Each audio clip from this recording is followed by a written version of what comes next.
बड़ी खबर, 6 विधायकों ने बीजेपी के ऑफर के बारे में बैठक में बोला है। कहा है, सूत्रों के हवाले से खबर, जेडीयू का दावा, बीजेपी ने दिया 6 करोड़ का ऑफर। और इस पर जानकारी दे रहे हैं एक बार फिर से ऋषिकेश, थोड़ी देर में खुलासा होने वाला है। बिल्कुल विपनेश, जो हमारे सूत्र जानकारी दे रहे हैं, विधायक दल की बैठक में 6 विधायकों ने इस बात को कबूला कि उन्हें पैसे के ऑफर किए गए, उन्हें मंत्री पद का लालच दिया गया और बाकायदा उसकी फोन ऑडियो रिकॉर्डिंग उनके पास मौजूद थी, जिसे पहले ही वो उन्हें शीर्ष नेतृत्व को उन्होंने सुना दिया था।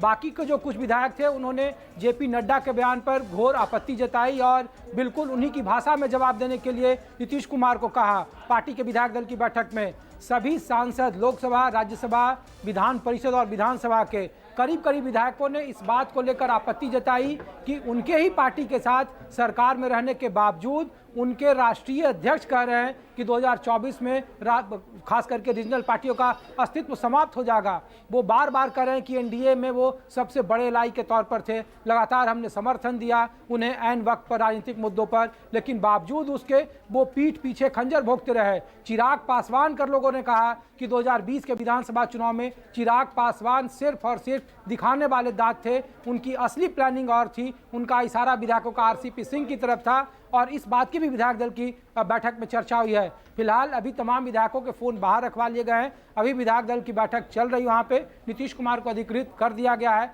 लेकिन विधायकों ने जो बार बार जेडीयू के राष्ट्रीय अध्यक्ष कह रहे हैं कि उनके पास पुख्ता सबूत हैं और वो बाद में इसका साक्ष्य पेश करेंगे, तो उस साक्ष्य को लेकर कुछ संकेत विधायक दल की बैठक में मिले हैं। हो सकता है राज्यपाल से मुलाकात के बाद जो सुकेश कह रहे थे कि मीडिया से मुखातिब होंगे नीतीश कुमार, उस समय ये सारी बातें खुलें, ये बड़े खुलासे करें नीतीश कुमार, उस वक्त का वो इंतजार कर रहे हैं। एक बार फिर से मैं सौरभ कुमार का रुख कर लेती हूं क्योंकि बिहार में खेला हो गया है। सौरभ, मुझे ये बताइए कि क्या संख्या बल दिखाते हुए नीतीश कुमार राजभवन का रुख करेंगे, अकेले जा रहे हैं या कुछ नेताओं के साथ जा रहे हैं, क्या इन्फॉर्मेशन?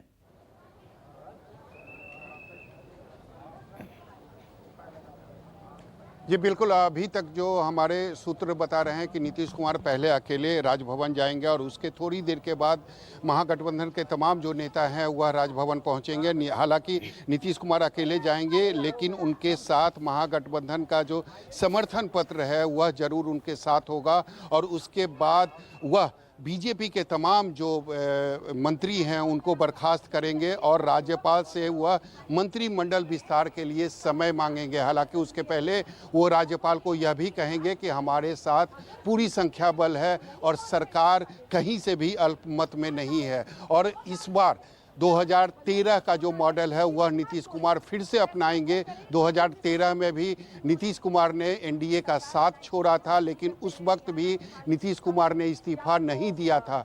तमाम जो एनडीए बीजेपी के जो मंत्री थे उनको उन्होंने बर्खास्त किया था और उसके बाद मंत्रिमंडल का विस्तार किया गया था, जिसमें महागठबंधन के जो नेता थे उनको शपथ दिलाई गई थी। तो वो फिर से होने वाला है, वही मॉडल को नीतीश कुमार फिर से अपनाने वाले हैं, क्योंकि नीतीश कुमार किसी भी कीमत पर कोई भी रिस्क नहीं लेना चाहते हैं। वह बिल्कुल सेफ गेम इस बार खेलना चाहते हैं। और इस बार मेरी जो जानकारी है, जो सूत्र बता रहे हैं कि इस बार मुख्यमंत्री नीतीश कुमार इस्तीफा नहीं देंगे। हालांकि 1 बजने में अभी थोड़ा सा वक्त है और 1 बजे ऐसा माना जा रहा है कि 1 से 2 बजे का जो समय है वह मुख्यमंत्री को राज्यपाल राज्य भवन से मिला है और 1 से 2 के बीच में किसी भी वक्त मुख्यमंत्री राजभवन पहुंच सकते हैं। जी तो अमिताभ, जैसा कि बीजेपी चाह रही थी नीतीश कुमार वैसा ही करने वाले हैं, वो पुराने मॉडल पर ही चलेंगे, इस्तीफा नहीं दे रहे हैं। जो सौरभ कुमार जानकारी दे रहे हैं वो बर्खास्त करेंगे बीजेपी के मंत्रियों को। अमिताभ। बिल्कुल जी, बिल्कुल। देखिए, यहाँ भी जो बाकी नेताओं से जो बात चल रही, जो मंत्रियों से जो बातें हुई हैं, यहाँ अंदर जो बात चल रही है उसमें लगभग देखिए बीजेपी के अंदर भी इस बात को लेकर नाराजगी थी। कई मंत्री यह जता चुके थे कि वो मंत्री रहते हुए भी उन्हें वो पावरलेस है, कोई पावर उनके पास नहीं है और कई बार मंत्रियों ने अपनी नाराजगी भी जताई थी। तो आज जो अंदर बैठक चल रही है उसके बारे में जानकारी मिली कि तमाम जो केंद्रीय नेतृत्व का जो फैसला है, बीजेपी के तमाम मंत्री और यहाँ के लोग उसके फैसले के समर्थन कर रहे हैं और यही वजह है कि तमाम जो मंत्री हैं और पदाधिकारी हैं, कुछ को छोड़ दिए, कुछ जो बाहर निकले हैं, लेकिन बाकी तमाम जो मंत्री थे सरकार में वो अभी अंदर बैठे हुए हैं और इस बात का इंतजार कर रहे हैं कि अगला कदम जेडीयू का क्या होता है। वो राजभवन से निकलेंगे और जो अगर मीडिया से बात करते हैं तो जो वो सवाल उठाएंगे उनका जवाब यहाँ पे दिया जाएगा और इसके लेके मुकम्मल यहाँ पे तैयारी है, क्योंकि इस बात की संभावना जिस बात को लेके जेडीयू में तैयारी चल रही थी वो उस बात की तैयारी बीजेपी के अंदर भी थी कि उन्हें अगला कदम क्या उठाना है और किस तरीके से जनता के बीच में जाना है। और इसको लेकर इन लोगों बीजेपी की अगर हम बात करें तो इनका भी ब्लूप्रिंट तैयार है कि हमको किन मुद्दों को लेकर जनता के बीच में जाना है और किस तरीके से जवाब देना है। और इसी बात को लेकर अभी जो तमाम जो नेता है वो यहाँ मौजूद हैं और इस बात के इंतजार कर रहे हैं कि जेडीयू की बैठक खत्म होगी, नीतीश कुमार राजभवन जाएंगे और उसके बाद ये अपनी बातें रखेंगे कि किस तरीके से एक बार फिर नीतीश कुमार ने पलटी मारी है और क्या संदेश वो जनता को देना चाहते हैं। जिस तरह से 2013 में हुआ था वही फिर से एक बार दोहराया जाएगा और वही स्थिति अभी बन रही है। देखिए अंदर में तमाम जो अब जो है धीरे धीरे करके कुछ विधायक भी आ रहे हैं, लेकिन फिलहाल विधायकों को अभी तक सुबह से था वो दूर रखा था। देखिए नंद किशोर यादव जो हैं अभी वो यहाँ से निकले हैं,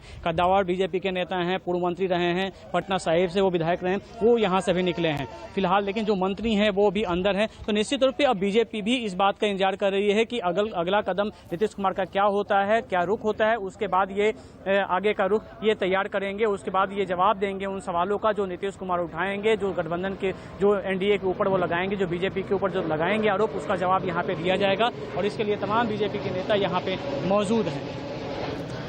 थोड़ी देर में अमिताभ ने ही बताया कि प्रेस कॉन्फ्रेंस भी बीजेपी करेगी, उसमें बीजेपी अपनी तरफ से खुलासा करेगी कि नीतीश कुमार ने किस तरह से धोखा दिया है।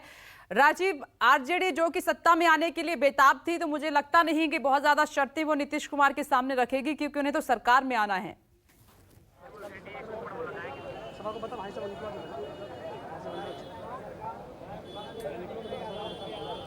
हाँ देखिए विपनेश, मैंने पहले भी आपको कहा था कि किसी भी पार्टी के लिए जो राजनीतिक दल है उसके कार्यकर्ताओं के लिए उत्साह के लिए, ऊर्जा के लिए सत्ता प्राप्ति बहुत ज़रूरी चीज़ होती है और उसको रोक पाना, छोड़ पाना। सत्ता एक ऐसी चीज़ है जिससे आप एक बड़े वर्ग को, अपने कार्यकर्ता को, अपनी पार्टी को खड़ा करने में एक ऑक्सीजन का काम करती है। तो जो परिस्थितियाँ थी, ये ठीक है कि तेजस्वी यादव ने अकेले दम पे चुनाव, देखिए मैं एक बात और कहना चाहता हूं कि पिछले 20 वर्षों में जब से हम लोग बिहार आ रहे हैं, पिछले 20 वर्षों में आज इतना बड़ा उठापटक हो रहा है और बिहार में लालू यादव जिस तरीके से चर्चित और जिस तरह से सामने और हमेशा चर्चा करते थे, तो इस समय वो बीमार हैं, यहाँ हैं भी नहीं।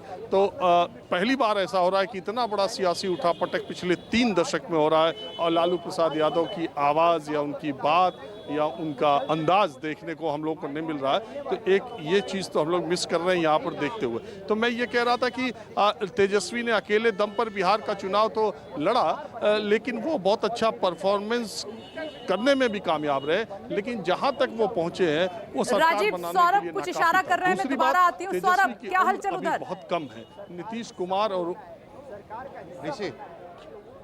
नमस्कार, मैं हूं मानक गुप्ता। अगर आपको हमारा ये वीडियो पसंद आया हो तो इसे लाइक और शेयर जरूर करें और हां, हमें सब्सक्राइब और फॉलो करना ना भूलें ताकि आप देश और दुनिया की कोई खबर मिस ना करें। तो जुड़े रहिए हमारे साथ और देखते रहिए न्यूज़ 24।